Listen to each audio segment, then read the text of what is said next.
شروع کرتا ہوں اللہ کے نام سے جو بڑا مہربان اور نہایت رحم کرنے والا ہے۔ حضرت حذیفہ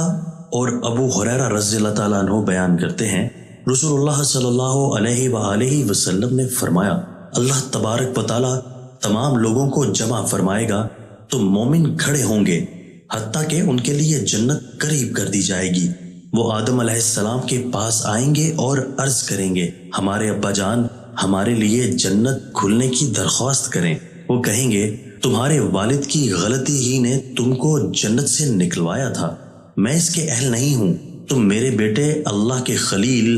ابراہیم علیہ السلام کے پاس جاؤ۔ فرمایا، ابراہیم علیہ السلام فرمائیں گے، میں بھی اس کے اہل نہیں ہوں، میں تو بہت پہلے دنیا میں خلیل تھا، تم موسیٰ علیہ السلام کے پاس جاؤ جس سے اللہ تعالیٰ نے کلام فرمایا ہے۔ وہ موسیٰ علیہ السلام کے پاس آئیں گے تو وہ بھی کہیں گے، میں اس کے اہل نہیں ہوں،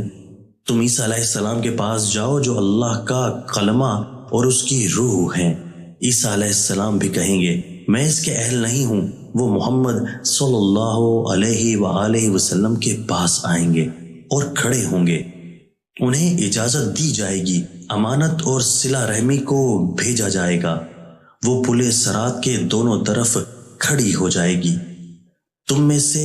پہلا بجلی کی طرح گزر جائے گا۔ راوی بیان کرتے ہیں، میں نے عرض کیا، میرے والدین آپ پر قربان ہو، بجلی کی طرح گزرنے کی کیا صورت ہوگی؟ آپ صلی اللہ علیہ وآلہ وسلم نے فرمایا، کیا تم نے بجلی نہیں دیکھی؟ وہ آنکھ جھپکنے میں گزرتی ہے اور واپس آ جاتی ہے، پھر ہوا کے چلنے کی طرح، پھر پرندے کی طرح اور تیز چلنے والے آدمیوں کی طرح،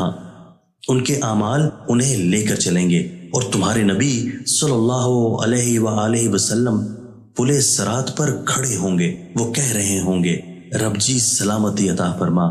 سلامتی عطا فرما، حتیٰ کہ بندے کے اعمال عاجز آ جائیں گے، یہاں تک کہ ایک ایسا آدمی آئے گا جو چلنے کی طاقت نہیں رکھتا ہوگا بلکہ وہ سرین کے بل گھسیٹ رہا ہوگا، اور فرمایا، پل صراط کے دونوں کناروں پر